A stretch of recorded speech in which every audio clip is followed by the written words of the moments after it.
Drivin Ivan here in the all-new Porsche 911T. They're drawing from the history of these cars, and they've come up with the name of T, which used to be the entry-level model, the Touring, and they've got special seats. It's lighter, and it's also very, very fast, too. So it's kind of a touring sport model these days. It's actually more expensive than the entry-level 911s. So they're bringing back the history, but it's definitely seriously bred for racing, and today we get to autocross it, so that's really cool. And we also get to autocross the Porsche Cayman GTS, which is really, really cool. So I'm going to talk about those cars and also be driving some brand new Porsches on the track. So come along for the ride with me in some brand new Porsches. Really modern creature comforts in these new 911s. They're bigger cars, but they're safe, and they have all the latest technology. Look, even heated seats, haha, and a really nice infotainment screen too.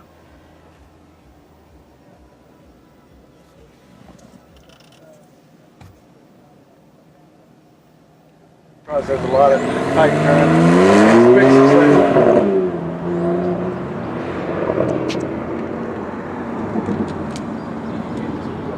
So the Porsche 911T has a 3-liter twin-turbo flat-6. It makes 370 horsepower and 331 pound-feet of torque. That's good for a 0 to 60 time of 4 seconds onto a top speed of 180 miles an hour, but not on this autocross course. It is the lightest Carrera 911, weighing in at just 466 pounds, a bit heavier than the manual transmission one. It has lighter glass in the rear and side windows, cloth loops for door pulls inside, Sport-Tech seats, and also less sound insulation to make it lighter. If you get the full bucket seats, you actually get the rear seat delete to save even more weight.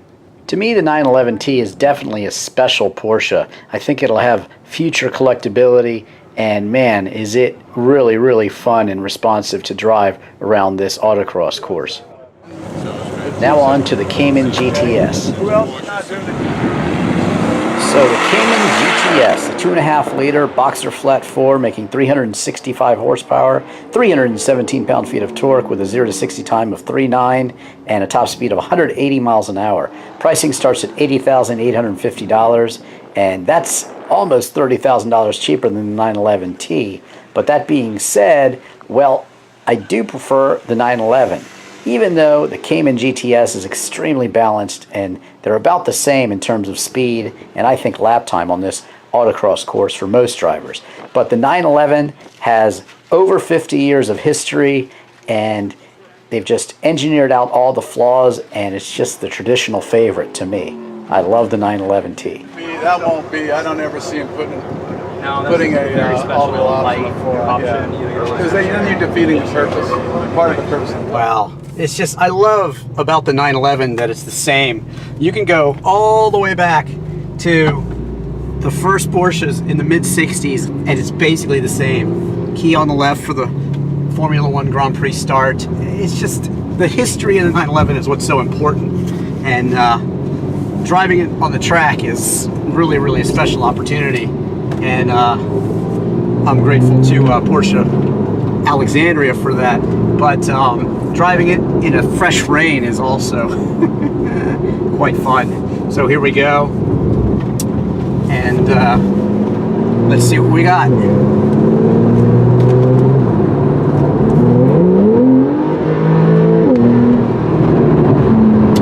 Carrera 4S, yes sir. Wow, you're just dancing with it. You can feel it slip out a little bit, but it's just too good.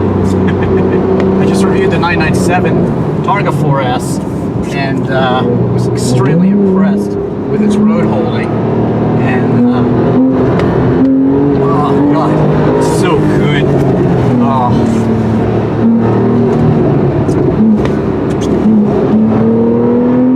Oh. Yeah. You're like in a four-wheel drift. It's so amazing how that engine is just hanging out the back, but yet it's so poised and so balanced, and it loses grip in a way that it's just so good. It's controlled, and it's nothing to be scared of. Big brakes. See? And it downshifts and matches revs for you. Oh my god. This is this is to me why the 911 is the finest sports car. I talk about it a lot. And it's also, it's not just the drive, it's the fact that it has rear seats. And you can put those seats down and store things. What exotic cars can you actually store this much? I fit 225 square feet of tile in my 996 about a month ago when I had to. What an amazing car. And Porsche's just done an amazing job. They keep getting better and better and better. And it's amazing how good they've just engineered out all of the inherent problems of having the engine just shoved behind the rear axle, and it's just so good. The sound is so good behind you.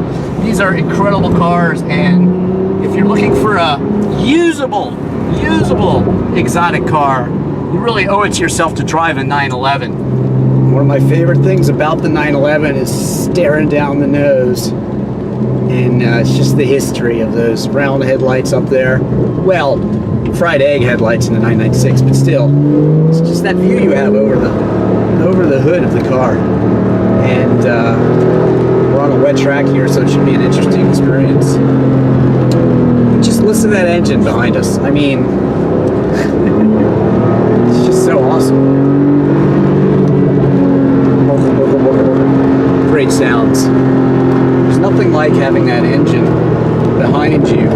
And one of the big adjustments you make in the rain is to set your brake points a little bit sooner. That way you can still get basically the same amount of braking done. You may just have to do it earlier and a little softer when the conditions are the suspect like they are right now.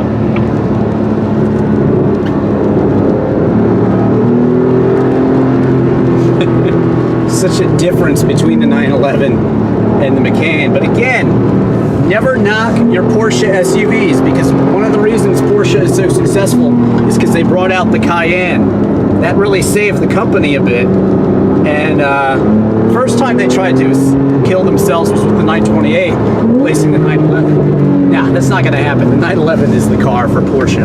But, you know, don't knock the SUVs like the Macan and the Cayenne, because they're the ones that keep Porsche in business. And they are also really fun on the track, as I showed you in this same video. Oh yeah, the 911. They've engineered out all the oversteer, and even in the rain here, it's just such a solid car. And this shifter, PDK, shifts better than any human. If you want to get a stick shift Porsche, go ahead, but sorry, the PDK does it better than you can. And to me, good job. Don't knock the technology either, because it's just an incredible shifter. And it shifts better than you, and it also gets better fuel economy, so it's win-win. I don't think there's any reason in a modern Porsche to get anything other than PDK, because it's faster and more efficient. End of story. It's not to say I don't like to shift. Remember, I do have my 996 and my 911 SC, which are, of course, manuals. Late apex here, and I tell you, you're fighting the weight of this Porsche. This is my first time in a Panamera, but make no mistake, it feels like a Porsche, but you're definitely fighting the weight. But at the same time, it's got so much power that you can easily get the back end out and have some fun. Don't worry, it's a Porsche, and even though you have traction control and such, no big deal. You want to keep your eyes on the cones basically at all times, and that's how you get going fast. They're keeping us to a certain pace, so you've got to do that pace. But where there's a cone, you want to line up with it. That's how you do these crosses, and then you clip the apex here, and you get to accelerate out and really feel the car. You can feel it accelerating out. That's what you want. You want to glide. And it's kind of funny because the Panamera here, surprisingly, it feels neutral. But anyway, I'm surprised how balanced the Panamera is. Gives up, and they've got a very well balanced, very large car here, but very, very balanced and very impressive, I've got to say, for my first drive in the Panamera. It's really fun driving on the track. Check out my reviews of the Lexus RC, where I'm on the private track in Monticello, and you'll see a great track video there. Also the Lexus IS, where I'm at Rockingham Speedway, and also the Toyota 86, where I'm testing that car. That's out in Vegas at Red Rocks. A lot of power in the turbo. Very slight turbo lag, but the Panamera turbo is definitely the king of Panameras, and it's a lot more expensive, but at Porsche you pay for every horsepower. Everything that's faster you pay for. It's a sliding scale of money for Porsche. That's just the way it is. It's the way it's always been. So if you want the ultimate Porsche Panamera, you probably should go for the turbo. It's fast and fun. The Macan GTS, kids, on a wet track. Oh my God, this is gonna be insane. There it is. So we turn in and accelerate, and wow.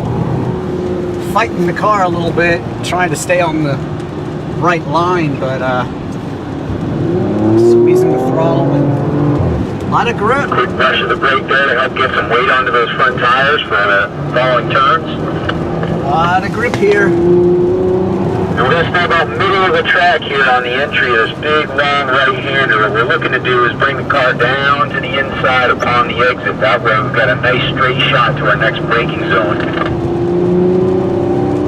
Alright, nice firm braking here, slowing it way down, easing off the brakes as you turn in.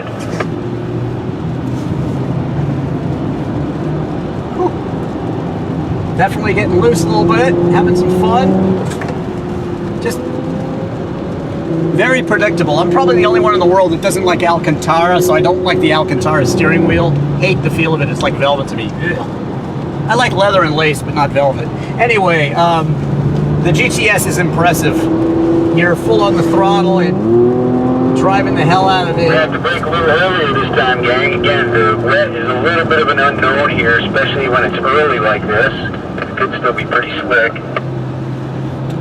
And very predictable, and you can certainly play with it. Porsche knows how to set up their stability management Looking up system. and over your shoulder here to the apex. Still have fun. And then we're going to track out, but we're not going to pick up much speed here because we're actually going to exit the track here in our new pit lane. Oh well. Not so shabby for a small SUV, a CUV, compact utility vehicle, and yes, the GTS, Macan, yes sir, it's a good one. Check out my review of the other Macan on the track as well, from back about a year ago, but this one is impressive. Well, thanks for watching. Don't forget to check out all my other Porsche videos and all my other videos on YouTube. Special thanks to Porsche of Alexandria today for sponsoring this great event.